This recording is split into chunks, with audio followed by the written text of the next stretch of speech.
అహ్మదాబాద్లోని నరేంద్ర మోదీ స్టేడియంలో royal Challengers Bengaluru అలాగే Gujarat Titans జట్ల మధ్య జరగాల్సిన ఐపీఎల్ 2026 ఫైనల్ మ్యాచ్కు వర్షగండం ఉంది.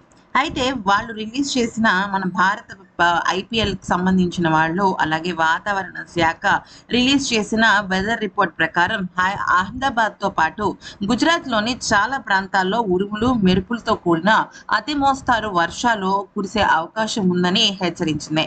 అంతేకాకుండా గంటకు 60 కిలోమీటర్ల వేగంతో బలమైన గాలులు వీచే అవకాశం ఉందని వాతావరణ శాఖ శాస్త్రవేత్తలు వెల్లడించారు. ఈ వాతావరణ మార్పుల వల్ల మ్యాచ్ సజావుగా సాగుతుందా లేదా అనే విషయం పైన క్లారిటీ లేదు. అయితే ఐపీఎల్ ప్లే ఆఫ్ నిబంధనల ప్రకారం ఒకవేళ వర్షం కారణంగా మ్యాచ్కు అంతరాయం కలిగితే మ్యాచ్ను వీలైనంత వరకు పూర్తి చేయడానికి అదనపు సమయం కేటాయిస్తారు. ఓవర్లను కుదించిన అంటే కనీసం చెరొక 5 ఓవర్ల మ్యాచ్నైనా నిర్వహించడానికి ప్రయత్నిస్తారు. మ్యాచ్ ప్రారంభమైన తర్వాత వర్షం పడితే విజేతను నిర్ణయించడానికి డక్వర్త్ లూయిస్ పద్ధతిని కూడా ఒక్కొక్కసారి ఉపయోగించవచ్చు.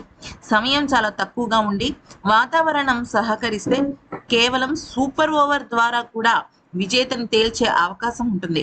సరే, ఇవన్నీ అవ్వలేదు. అస్సలు వాతావరణం అనుకూలించనే లేదు. మ్యాచ్తో పాటు సూపర్ ఓవర్ కాదు కదా, కనీసం మైదానంలో అడుగు పెట్టడానికి కూడా అవకాశం లేకపోతే ఐపీఎల్ నిబంధనల సెక్షన్ ప్రకారం లీగ్ దశలో ఏ జట్టు అయితే అగ్రస్థానంలో ఉంటుందో ఆ మెరుగైన ర్యాంకింగ్లో ఉంటుందో ఆ జట్టుని విజేతగా ప్రకటిస్తారు. కానీ ఇది ఎప్పుడు జరుగుతుంది అంటే జూన్ 1వ తారీఖున రిజర్వ్ డే ఉంది.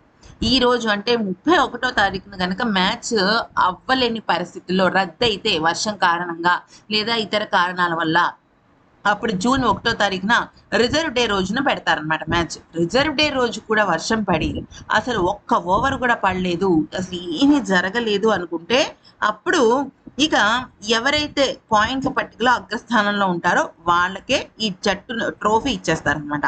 అంటే ఆ ఒకటే ట్రోఫీని ఇరు జట్లు పంచుకోవడం లాంటివి ఏమి ఉండవు. సో ఈ పరంగా చూస్తే పాయింట్ల పట్టికలో ఎవరు హైయెస్ట్లో ఉన్నారు అంటే ఖచ్చితంగా అది ఆర్సీబీ జట్టే. ఆర్సీబీ జట్టు టాప్ పొజిషన్లో ఉంది కాబట్టి ఈసారి ఐపీఎల్ 2026 ఛాంపియన్గా ఇక బెంగళూరు జట్టు నేరుగా వెళ్ళిపోయినట్టే. ఈ వీడియో నచ్చితే లైక్ చేసి సబ్స్క్రైబ్ చేసి